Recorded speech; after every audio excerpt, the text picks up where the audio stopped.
Hello and welcome to the Sky Sports Golf Podcast presented by Callaway, a very special podcast today because the European team is complete for the Ryder Cup. Bethpage just a few weeks away now, and I've got a very special guest alongside me in the podcast studio today, Captain Luke Donald, Shane Lowry, John Ram, Sepp Straka, Victor Hovland, Ludwig Oberg and Matt Fitzpatrick. Luke, six of the victorious team from 2 years ago. How nice to be able to turn to some familiar faces again.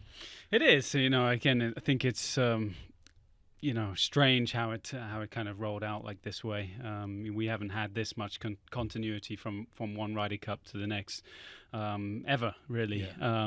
But even if you just look down the Ryder Cup points list, the top 11 guys, obviously John wasn't in there, having played so very few counting events, but I think it just shows that we pretty much got the qualification system correct. But yeah, incredible to have so many familiar faces, so many guys that have been through it with me, understand me, and I understand them. That continuity can only be a positive going into Bethpage. And even the one new face, Rasmus, was kind of part of the team in Rome anyway, wasn't he? He was part of the backroom team there, and you're laughing because I said new face, and well, it's basically it looks like the exact same team, doesn't it? But yeah, obviously, that's I don't know if nothing to take I don't against. know if those team photos are a bit of a pain for a captain on the Tuesday morning or whatever, but you don't need to bother with a new team photo. You can just use the same one from Rome. The good thing about the team photos is when we bring the caddies in and they push each other over. I mean, that's where we get the big laugh. But pretty incredible. We've switched one brother out for the other. Obviously, Nikolai was in the conversations too. He's a tremendous player and had some good results in the last few months, but just didn't quite do enough. But really proud of what Rasmus did.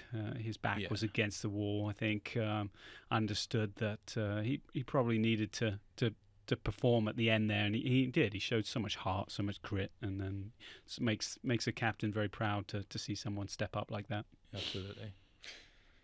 When you mentioned it, funny enough, for the Højgaards, is like, I think a lot of people maybe watching and thought, that'd be a dream team, right? In terms of how they work together.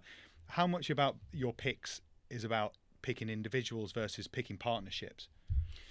I think it's there's so many different variables that go into it. You want, I think, playing away, you got to look at experience. You obviously need form, but you have to really understand who you're going up against. Who are you playing against? How have those guys done sort of against those players week in, week out? And so, again, I have to sort of take into consideration a lot of those elevate events, the majors, those big events where they're all together going head to head. And, I think that's ultimately what led me to picking these six guys. And an away Ryder Cup must be factored into that as well, because it is going to be a cauldron in Bethpage, isn't it? And the fact that these guys, week in, week out, are playing in the strongest fields against the best American players, experiencing that atmosphere. Yeah, and you got to look at people who have been in the heat of battle in Ryder Cups and major championships. Yeah. People who have played in final groups and had a taste of what that feels like, because this is going to be elevated 10 times in a away Ryder Cup in New York. So if you can't handle that sort of pressure, then I don't think you have any chance of being that successful in an away environment like we're going to see in Bethpage. A lot of people will have had their opinions of what the team should be, and it is an incredibly settled team. On one hand, you can say fantastic that all those guys have maintained such a consistent level for the last 2 years. The flip side, the more sort of cynical side of looking at it is, would we have liked more European guys to have stepped up in the last 2 years and tried to put their hands up for selection? But there are, you've mentioned Nikolai Højgaard already, the likes of Marco Penge, Aaron Rai, Harry Hall, Matt Wallace. I assume we're all discussed. Yeah, absolutely. And there's another Ryder Cup, 2 years away, and that'll be the aim for those guys now. Yeah, I've said this a few times. I was tasked, given the opportunity to do this a second time, and I've looked at it kind of through a different lens and what we need to do to be successful. But part of my role is not just giving these 12 guys the best opportunity. It's creating a foundation for future players to understand what the Ryder Cup represents, what the ideals are, why you play for Team Europe, and inspire these guys to want to make future Ryder Cups. So, again, it's not just about building the best 12 guys, it's about building a foundation for the future as well. Mm-hmm. Luke, you talked a lot, certainly when we did the picks as well, about being prepared. And we know preparation is a big part of what you do as an individual, but obviously as a captain as well. So his question is, because the last one that was in New York State, it wasn't really in New York, though, was it? This is right on the doorstep of New York. Can anybody? We'll take it as New York. Yeah, Rochester, exactly. Can anybody truly be prepared for what that's going to be like playing in a city of the backdrop like that in New York? Because I don't think it's never happened before. Well, again, I think you could argue that from both sides. You know, as nice as it is to play at home, New Yorkers, you know, they don't hold back no matter what. You know, even if it's their own and they don't feel like they're performing at the level they should. So there'll be so much pressure on the US as well. I think there's more pressure to play at home. There's more distractions. There's more things going on. The expectation is higher. So, you know, again, I assume that they will be ready, but I feel like we'll be just as prepared for the noise and the atmosphere that we're going to experience. You use that word prepared, Luke, and I was saying to somebody the other day, I think this is going to be the best prepared European team for an away Ryder Cup since 2004, the first one you played in. I know we won at Medina in 2012, but Medina happens, you know, once in a blue moon. But 2004, that team in Detroit, under a captain who I see a lot of Bernhard Langer in you, Right. know, very understated and sort of leads by example, etc., and you know, meticulous in his preparation. Can you see the sort of parallels between the first one you played in as well as this is a really settled team and as prepared as it can possibly be? I would hope so. I hope I've learned a lot from Bernhard. You know, I've said it many times. I feel like we have similar sort of personalities in the way we go about things, and I certainly have you know, leaned on Bernhard in the past for his advice and what he did in 2004. I remember exactly some of his messaging. The way he went about it, the way he wanted to prepare. They had a strong team, you know. They had Tiger, they had Phil, they had Jim Furyk, they had Davis Love, you know, some big names. And we had a few rookies, you know. I was one rookie. I think maybe 4 or 5 rookies that year. But I felt like he prepared us in a way that we were ready for that environment. And so, yeah, I've absolutely learned a lot from Bernhard, and you know, we'll implement some of his ideas and how he went about trying to kind of win over the crowd. Yeah. You look at you talk about that one. Obviously, you played there, but you've had 2 winning Ryder Cup teams away, a couple at home as well. How different is the energy, the sort of team room conversations when you're away for an away Ryder Cup versus one when you're at home? Yeah, I think you understand that you know, having a crowd behind you is really beneficial. You know, you try and lean on that, especially if things probably aren't going your way. You use the crowd to lift you up. We were very fortunate to, maybe not fortunate, but we got off to an amazing start in Rome. So we were never sort of on the back foot. And I have to be prepared that, you know, that might not be the case in New York, and have plans in place where if things don't go as well. But, you know, again, now that advantage we had in Rome is a disadvantage. You know, again, the crowd, we have to expect them to be pretty harsh and pretty against us and loud, and we're going to have thick skins. So again, I think understanding that and having some ways to deal with it, really getting the guys experienced and prepared for it. Yeah, you can't prepare for everything. You know, it's just like practicing when you practice at golf. You try and put yourself under a little bit of pressure to get yourself ready for that first tee or that playing in the last round of a major, but does it really ever? No, but you try and do the little things you can to try and prepare them as well as you can, and that's all that we can do as a team. How differently do you feel personally this time around? Do you feel any different from, you know, apart from not having to do the daily Italian lessons like you had to 2 years ago? I still feel a tremendous amount of obligation to do my best for the team. You know, not many people get an opportunity to do what I've been doing, to go back to back, to have a chance to create history, to create a legacy for myself, but to try and put in some building blocks for future Ryder Cups and future away Ryder Cups that will hopefully help, you know, again, down the road. So, yeah, I feel a tremendous amount of pressure to lead these guys, but again, I have been through it once before, so I understand the sort of rhythm, the energy that's needed, the focus, the things that really are important, the things that aren't that important, I understand those a little bit better, and so hopefully I will be even more prepared this time around. Yeah. Do you manage them as individuals, which is what they are 99.9% of the time, or do you manage them as a whole when you're there? I think both. I think you have to always maintain that individuality, the things that got them to where they are. We are individuals at our core, but I think we have a strong sense of what we are as a team as well, and what those sort of ideals and the culture that we try and rep, I suppose. So it's a fine balance. There's an individual mindset and there's a team mindset, and it's about having that good balance. How everyone deals with the crowd will not be the same for each other, and I don't want to tell everyone, have you thought about just doing this? Yeah. Again, I think these are world-class athletes. They've been in these pressure situations, so they understand, their sort of tells, their protocols, whatever you want to call it, of how to deal with it. But I think as a team, we have to sort of be aligned in how we're going to go out as a team. What really shone through for me being in Rome, Nick was there as well, obviously, was the togetherness of that team. It genuinely did feel, I know it's the oldest cliche in the book, but it genuinely did feel like a family. Every Ryder Cup you've played on, you've ended up being on a winning team as well. But were you even surprised by just the togetherness of that group 2 years ago? And how much is that, to blow your own trumpet a little bit, testament to you and your ability to bring those guys together and make everybody feel so valued? Yeah, hopefully I had an impact on that. I think when you look at Ryder Cups, motivating players is not really something I think about. These guys are all highly motivated, but I do think about cohesion and how you can get them together in the best possible way. So there was definitely things that we did, I think, that really fueled that really made the team understand their worth as a team.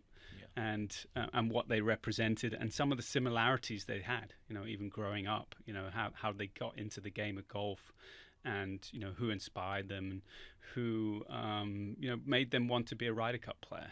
Things like that you sort of dig down to the core, and you find out that these guys all kind of think about the Ryder Cup in the same way. And I think once you get that messaging out, the cohesion starts to form, and it becomes quite easy to do, really, because of the passion they share for this Ryder Cup. Just give us an idea of how the next 20 days, I suppose, look for you between now and... I'm looking forward to a nice sleep tonight, to be honest. I had a few travel issues getting here. At one point, I thought I might not be even at the studio. I thought I might be doing it remotely.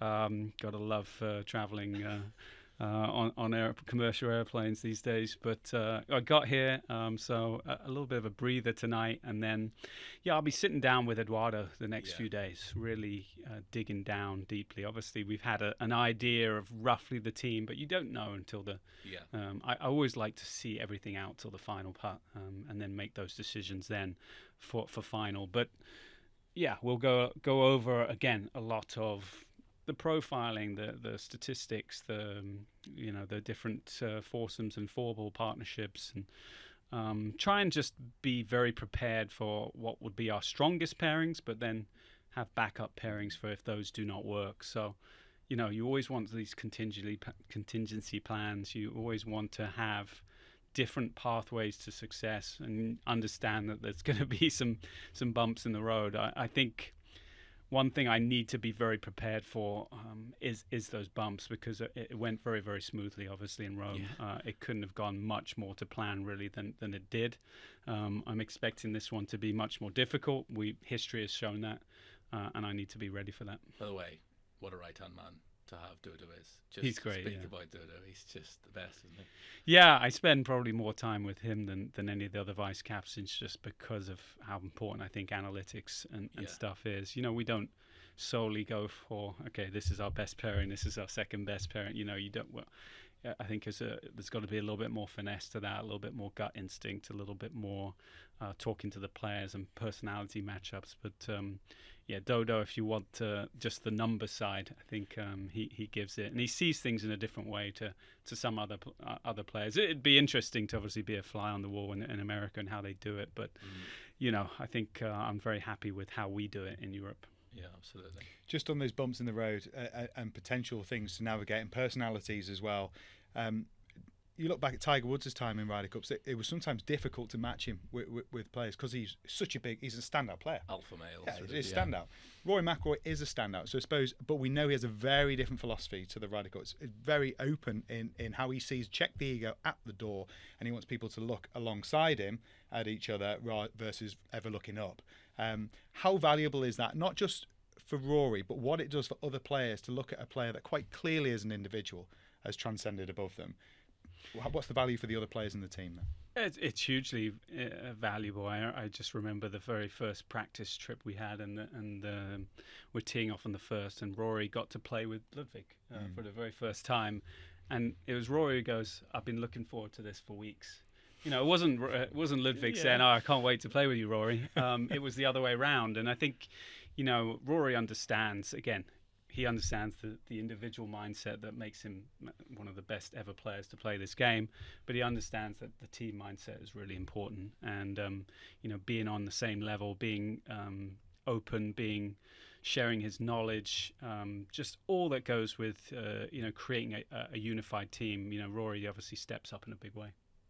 Listen, Luke, thanks so much. I cannot wait for it now. I can't wait to get out there, and the team is looking absolutely fantastic. And I know that you just got a team there set up for to hopefully bring that cup back home again. So thanks for your time today. I know you're about to be whisked away elsewhere. We're going to take a quick break there, and when we come back, Nick and I will be digging a little bit deeper into those picks that we've heard today. Welcome back to the Sky Sports Golf Podcast presented by Callaway. Captain Donald has vacated the podcast studio, but Nick is still with me here. And Nick, let's talk about each of these guys one by one. Shane Lowry started the year on fire. By his own admission, it's kind of tailed off in recent weeks, but here's a guy who, when he pulls on that blue jumper, is just a different beast. Yeah, I'd say in terms of the form side, he won't be pleased with that. But if there's anyone who's just going to turn that on its head when he gets to the Ryder Cup, it's going to be Shane. You think back to that first one he played. I actually asked him about that during the picks, because it was impressive to hear it, because as much as it was a devastating loss, like a proper beating in the United States, he lapped up every single moment of it. And some players are made for the Ryder Cup in terms of it allows them to show a side of themselves, which generally are nice, gentle, you know, even keel, just potter along sport. It doesn't allow you 72 holes. It's not that sport. Whereas your chest pounding, screaming out, fighting, combative nature, it does lean into a Ryder Cup for an 18-hole sprint against another individual, whatever it takes to win. So I would expect Shane to elevate, and I think, you know, the fact is he barely missed that team anyway. We know his form isn't quite where he'd want it, but I've got no doubts about him going there. And I still think of Rowan 2 years ago. Do you remember on the Friday afternoon, Victor Hovland hold a putt to win the match, and the camera cut to this wide angle, you saw Shane running down the hill, just going absolutely bananas.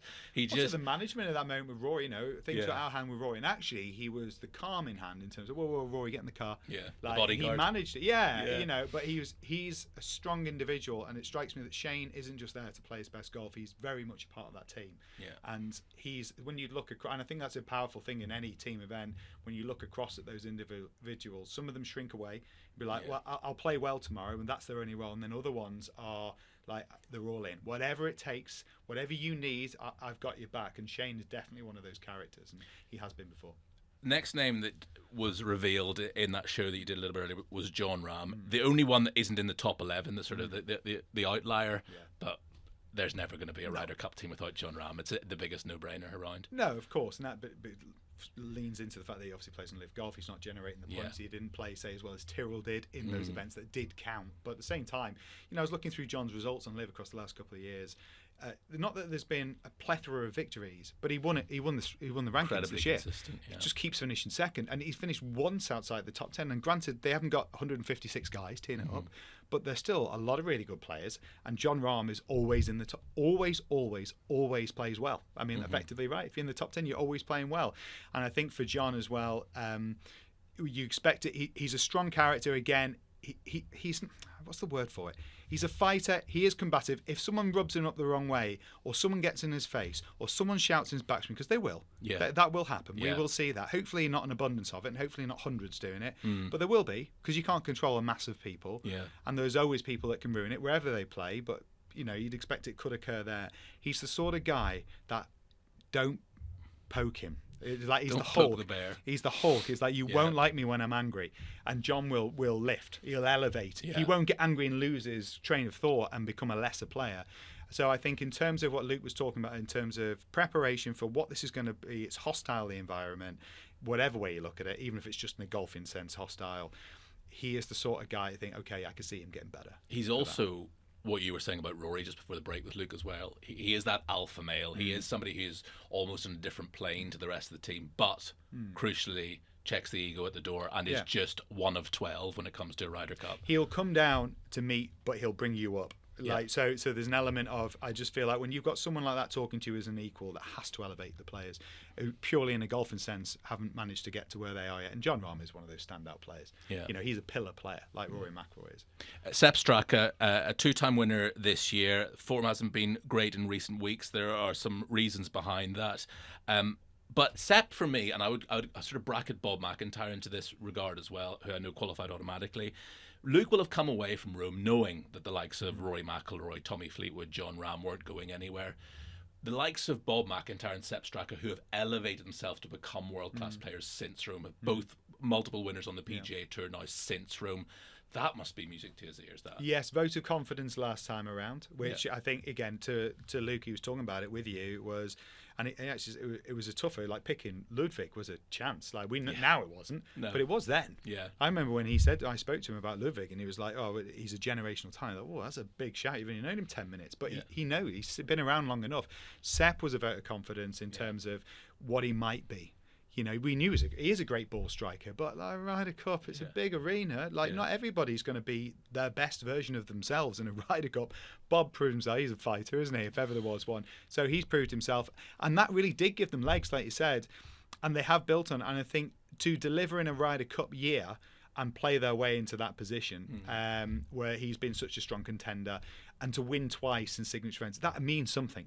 Like to have done it in the United States against the best players of the United States, that counts in terms of not looking across. And the days of going across there, and of course you had your Lions like your Lyles and Faldos and Woosies and Langers and Sevis and Faldos, obviously all these guys, they had the Lions, but then there was the other players who sometimes would be like, they just played European Tour, and you'd be like, oh, and you've got these iconic players like a Watson turns up, or like going way back. No one does that anymore. Like the European players do not do that anymore. They've already played in the United States, most of them. They've already been successful most of the time in the United States. So Sepp does not bat an eyelid, at going and playing there. Bob does not bat an eyelid. Rasmus, it would be the example of a player that is still primarily DP World Tour, but obviously he's been playing there this year. That's a bigger step because he hasn't won tournaments in the United States. But I just feel like all of our 12 go then. Sepp's a great example of it. Having been successful, it's like, why not? Like on his day, 18 holes. Would he be favourite to beat Scotty Scheffler? No. Could he? Yes, absolutely. Yeah. He's capable of playing 18 holes of golf where he could potentially beat a player of Scotty Scheffler's calibre. 2 years ago in Rome, arguably the best player in the world at the time was Viktor Hovland. He'd just come off winning the FedEx Cup. First hole of the first match of the Ryder Cup, he chips in for a birdie, and almost you can sort of look back at that now and say that was the moment Europe won the Ryder Cup. It was all one-way traffic from there. Since then, he's kind of gone down a rabbit hole. He's lost his form. He hasn't been the Viktor Hovland that we know. Yet at the same time, he almost won a major championship last year. He almost won a major championship this year. That is the nature of how mercurial a talent Viktor Hovland is. Sometimes a little bit too honest for his own good with saying, I'm struggling at the moment, my game's not where it wants to be. But again, another man that you want in that team. Well, God forbid in our job that he ever stops being that way, because that's what makes him box office. Yeah. He's honest, you're right. He's definitely outside of the box. I think a lot of us inside the industry were screaming at the telly when he first said he's changing something that won him the BMW and Tour Champs to win the FedEx Cup. But he's not afraid to walk to the sound of his own drum. Like he doesn't feel like he needs to fit the criteria for what we believe is how people should behave. Yeah. And so let's put some things into context in terms of this drop-off in the game. He's still, in fact, he's never been better in terms of an iron player. I think there's only Scheffler in front. It was something like Scheffler, Hovland and Lowry were really close in terms of iron play at the end, statistically across the season. Yes. On and around the greens has been an issue. So actually the bit we're talking about where he's gone and like I'm going to try something different, changing the coaches, like, oh my God, it's quite scary. Actually, that part of the game is still great. And let's also be honest, in Ryder Cups, when the pressure's on, ball strikers are what you want in your corner. Absolutely. It's easy to go, you want the guy to hold the putts, but actually the stats point towards the ball strikers. They're constantly in play, birdie chance is what wears down opposition in that cauldron of pressure. Victor is doing that as good as anybody in the game. Sure, there's been a drop off to a degree in the driver, but he's trending the right. Results have been better, more consistent recently. And then around the greens, like I'm a massive fan of Joe Mayer. What he did, I thought it was strange to change out him in the team. On the greens hasn't been a great. He's been poor in those two categories. But that's the negative in terms of it, is that, and that's where there's a slight drop off. I would have hoped he'd have done even more than he has done this year. And let's be honest, he has still won. Yeah. You know, he did still contend. It was US Open, wasn't it, his best finish? Third, was he, at the US Open? I think he was third. So, like, he's still been there, and he's playing decently at the moment. I just think he's someone, if they said, you want to push your chips in on this guy playing well at the Ryder Cup? Yeah, I am. Exactly. I am. He's got the heart, he's got the spirit, and I think there's a high likelihood they're going to lean into the fact that, you know, you've got a partner there made for him in Ludwig Oberg. They've got a great bond. They've got a mix that works well as a personality type, but also the games. Yeah. And if they are put in nicely in that week, there are twosome you don't want to face. I don't think any American partnership does. Least of all, I mean, there's not going to be a Brooks Koepka this time. No. But, you know, I'm sure Scheffler would be eyeing him up thinking, yes, please, I want another go at that. That was a lovely moment in your pick show when they sort of acknowledge each other. Yeah. That 9 and 7 is still something that they must think about. Those. Well, against those two, I mean, just come on. Absolute golfing assassins in Scheffler and Koepka. I mean, that you don't. They made Scotty Scheffler cry. Oh, wow. Yeah. Well, yeah. And that's again what the Ryder Cup does. Yeah. And I think those two together are a strong partnership. You know, and when we talked to Luke there in terms of saying picking individuals, now you would pick both of them as individuals, but I think you also potentially pick them as partnerships. Not that they'll just play together, obviously, but I think that's something you think, I like having that. And Ludwig's similar to Victor in that since Torrey Pines at the start of this year, it hasn't been the standard we expect from Ludwig, but they in recent weeks, the results have been much more consistent, and he just is somebody who, you know, could just turn it on like that. And he's reliable. You know, I think as a captain, one thing that you'd be scared of, and, you know, you touched on it with Luke there in terms of picks. Like you mentioned Harry Hall. He was, for me, I was championing him in our coverage a little bit because I thought, well, here's a guy that, you know, you want him. He makes his birdie average was great. He's like one of the top behind Scheffler, I think, who's only in front of him. That's right. I think, well, that's great in Ryder Cups. And he's a great, arguably with Sam Burns, the greatest putter in the world at the moment. And is that great? Yes, it is great. You'd rather be a great putter than not. But if I'm leaning on one skill set, is the putter going to behave as well in that pressure? Because we know, and speaking to Luke, speaking to these guys, and I know what it's like to tee it up in a US Open in contention with Tiger and struggle to get the ball in the tee. And everybody who's been there in majors, but also in Ryder Cups, which I haven't experienced, says no, the Ryder Cup, Ryder Cup's that first tee. Yeah. So all of a sudden, a guy that, and he's a good ball striker, Harry Hall. He is, of course, a good ball striker, but his superpower is putting. Probably leaning more to Oberg's. And Hovland's, you know, and I'm sure that's what the numbers and Dodo you're talking about. It's a known quantity. Yeah, it's just like when the pressure's on and they're under the gun, these guys are going to give themselves chances. I like that as a team. I give two world-class golfers a putt from 15 feet. I like that. Yeah, exactly. You know, so I can understand why he lent into it. And again, you know, I'll never forget Luke saying about Ludwig that.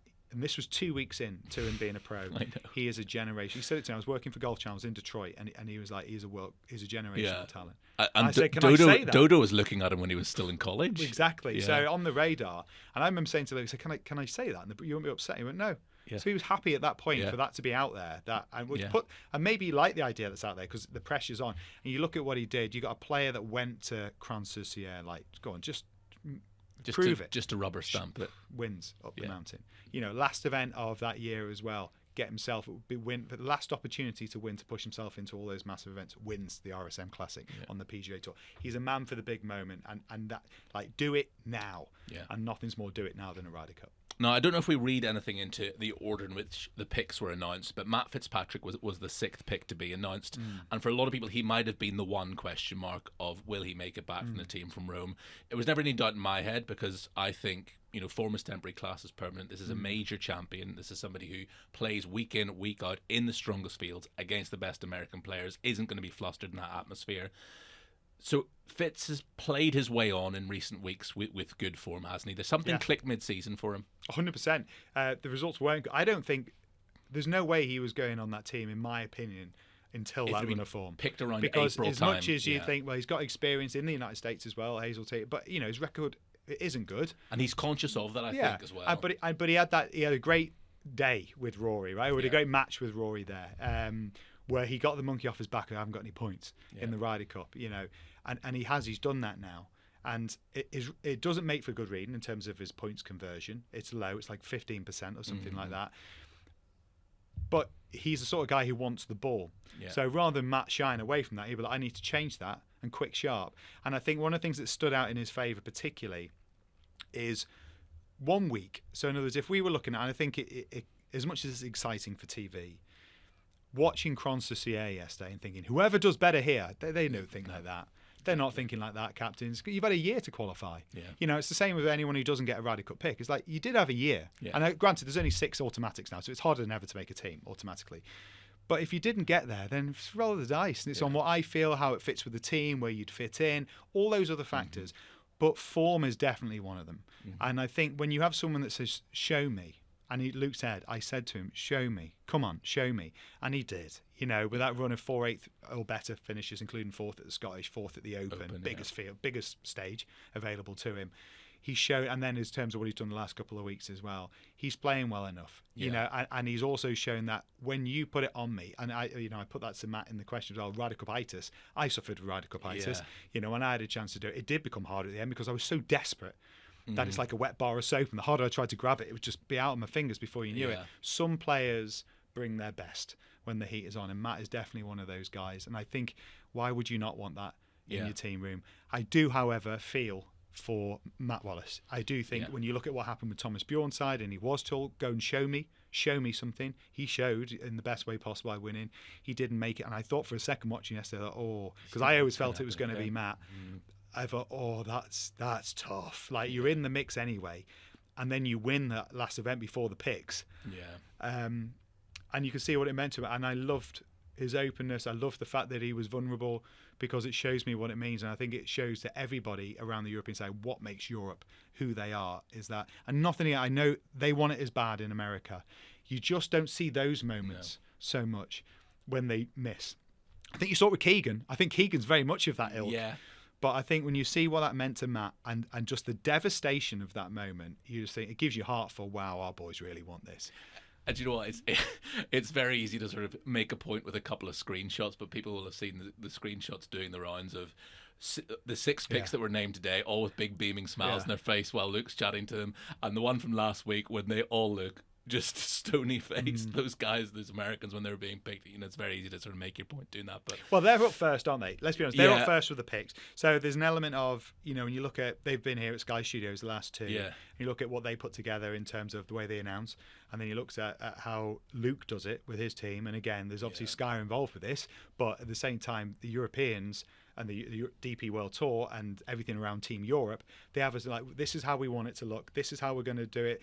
We're going to bring these players, and they have an expectation of this is the level that we set. And I think not to do the one-up thing, but like there is an element of the Europe, for my money, have put their best foot forward in those last 2 times in terms of how they've announced, how the players have communicated in the aftermath. And it's tough, isn't it? It's an emotive time for all of them. I don't doubt, even though the snapshot of them all looking a bit, they're not thinking at the time, I should smile for the camera. No. But it's unfortunate. But the fact is, because it means a lot to them. Yeah. But there is something about the fact of it. It's just, there's an excitement, I think, around this team to go to New York to try and achieve the impossible, 100%. Rather than a trepidation around no one ever wins away from home, even though Europe have, but it's against the rule rather than it being the rule. I think there's a sense of excitement, Jamie, around this team, how well prepared they are, and Luke is all about that. I've known him since we were kids. He's always been the best prepared man in the room. He's the hardest working man in the room, and where he had lacks in his game would have been a bit of distance, for instance. He made up for it in the other areas, and he was very, very good at finding the marginal gains, and he does it now as a captain. I just want to come on to some of the guys who are maybe near misses, and just how much that'll be sort of motivation for Adair Manor in a couple of years as well. We've talked about Matt Wallace and that interview yesterday. I mean, it was heartbreaking for anybody to watch, and you know that Matt will have the bit between his teeth to try to get to Adair Manor. Nikolai Højgaard was a name that Luke mentioned when he was in here as well. Marco Penge was kind of the dark horse coming up on the rails. But what works against Marco is the fact that he has only played on the DP World Tour, and he's not playing. He's not going toe to toe against Scotty Scheffler's week in, week out. It's also a potential, I think. It's very different to Oberg. He's been around a lot. His path to becoming the best version of himself, which he is now, incredible player. Yeah. And let's be honest, when you look at the skill set, like heck of a ball striker, hits it miles, very nice. Thank you, yes please, for Bethpage Black. But there is a bit of that vibe, like he's the man of the moment. It's the guy. It's all click for Marco Penge, and it's like, wow, he's really good. Like if he played like that, then he'd be tough to beat in a Ryder Cup. But there's all those variables that you also talked about. He hasn't got any experience in the United States. And my question to Luke earlier really was, and he's done a good job of sort of, these things are awkward, aren't they, that we do today? Because it's like there's much more for Luke to lose in that wild card show or captain's pick show. Like you don't want to be a headline. Don't be a headline for the wrong reasons. Instead, I need to deliver the 6 names, and it's an element of keep, because you don't want to make anything harder when you get there. Don't give anything that the Americans will play in the team room. For instance, like the Bryson quote that we put to him there of like they won't be ready for it. I'd imagine that's quite inspirational. Like, won't we? Sort of meant to, I like all that. And I just think, I think it is really hard to be thoroughly prepared, because I don't think anyone ever in a Ryder Cup has potentially faced, and Andrew Coulthard would be a great one to speak, because I know he said it was not comfortable. Like it was intimidating, but also aggravating, the environment at Brookline at the country club. You think about the ball going missing, his ball, and he was playing tight and all this sort of stuff. Like he would argue that stuff, but I just got a feeling that New York has the potential to be everything we've seen and a little bit more. So maybe no one, even Rory and Justin Rose, can be prepared for exactly what that's going to be like. But certainly having felt it, and certainly having felt Ryder Cups away from home, which many of our players have, puts you in a much better place for someone that's going to be his taste. I mean, that's tough. Imagine that, having people usually golf clap you onto the green to, getting called every name under the sun. Exactly. Yeah. I just feel this time round, I don't know, it's just a sort of feeling in my bones. The continuity, how settled the side is, how much, and I put it to Luke when he was in here, it does feel like one big family, that European team. They've given themselves the best possible chance of going and winning a Ryder Cup on away soil, because I don't think there's going to be any rabbits in the headlights in that team. They know exactly what to expect. Even Rasmus, who's a rookie, was out there. Masterstroke, by the way, Luke, getting him out there to experience being part of the team and to light a fire under Rasmus as well, to want to be on that team in 2 years' time. I think, they all seem so focused on what the goal is this time. They really do. I think that Luke hit the nail on the head. I remember before we did the show, he sort of said, this is absolutely nothing like the preparation that I did for 2023. Right. Because it's a completely different, it's all out. That was then. This is now. And he was very keen to express that we have to prepare completely different, because whereas we could lean into so many things, now it's about managing the disadvantages. And so I think he's done a great job so far of trying to communicate what's expected, how it's going to look. I think he will still have conversations. I thought it was quite interesting. Some players, we've got quite a combative team. Like I think there's some big personalities there, like John, Bob, Shane, Justin. To a degree, as much as he is this gentleman of the game, he's also, you've seen the reactions and the hue and it's just too much. I can't cope. Too much to get me going already. I think, like, for instance, Bob definitely felt when he spoke to us at the Tour Champs, like his mistake at the BMW was not leaning into like the altercation, because he did it. And he said on the last day, I sort of tried to block it out. Yeah, I tried to ignore it. And that's not me. And that's not who I am. I think, but like there's not ignoring that, and then there's what's going to happen at Bethpage. So I think that'll be really interesting. I don't know the answer to that, but I think that's the lion's share of prep to come, is how it will feel. And I'm not sure they'll get a true glimpse of that until Friday on the first tee of what that's like. I don't think any of us will, because quite often in the practice we've seen it before. Remember in Wisconsin with the cheesehead hats, and everyone's the charm we love these European guys, they're great until the first tee. So I think they've done a great job of preparing them. You're right, the experience counts for so much. It's the fact 71 to 73 was 10 of the 12 players from the 71 played in 73. This is the most ever that have stayed in, and that's got to mean something. They're brothers in arms. They're going to be the same guys. We did it there, let's do it here. And all with the same ambition to make Rory's statement come true from that press conference. Really powerful, and how he said it as well. And I think because of it, they have got the best opportunity. A few years ago when we were in Wisconsin, we were all talking about this golden era of American golf, and we're the same guys in America for maybe 4 Ryder Cups. They're all gone. They're virtually changed out completely. And there's a huge churn rate. Justin Thomas, the only one from Paris. Amazing, isn't it? Really. And that's the nature of it, whereas actually we've got a lot of the same guys there, and I think they are very well prepared for it. Just on the New York crowd, and we've spoken about this in the podcast before, the thing with New Yorkers is, and you know New York very well, they will eat their own. And that has to be Europe's aim, doesn't it? It gets them blue on that scoreboard and watch the American crowd turn on the American players. Yes. Justin Leonard said that in that same piece with the Bryson quote, is in like, you know, they expect to be number one, and they'll turn. Their expectation level is high. And, you know, Luke, I thought the way he described it, that was much harder than almost what he's got to do now. No one wants to be the guy to lose at home for the first time in 30 odd years. Like, that was massive. That's going to fall to the Adair Manick captain. You know, it is, that's his job. This one's sort of like, well, we've had some great wins, and this team, like, a lot of people were feeling strongly that this could be the team to win away from home. But the fact is, you just don't generally win away from home that often in the Ryder Cup. So there's an element of go get them. Versus for Keegan, it's like, oh, you know, that's going to be really hard. And I do believe that if they're underperforming, then they're going to make themselves known and speak up, maybe even against their own players. So, and maybe their ambition as European players, and maybe the main statement in there will be silence them with blue on the board. You know, maybe that's the ambition. Absolutely. Fantastic. Nick, thanks so much. Cannot wait for it now. Look, we could have spoken about Tristan Lawrence's win yesterday, which was also, you know, incredibly emotional to watch, and you really saw what it meant to him. And we've got the Irish Open this week. Big week, obviously Wentworth next week as well. But today was all about the Ryder Cup picks. So thank you for your time helping us analyse them all. If you've liked what you've heard or watched today, do give us a like and subscribe. Let us know what you think of the show, whether you get your podcast on Apple or on Spotify. But that does us for today. As I said, Irish Open this week. Shane and Rory both playing in that one. We'll have all the analysis from that one next week when we'll be bringing you the podcast from Wentworth. So we will see you this time next week.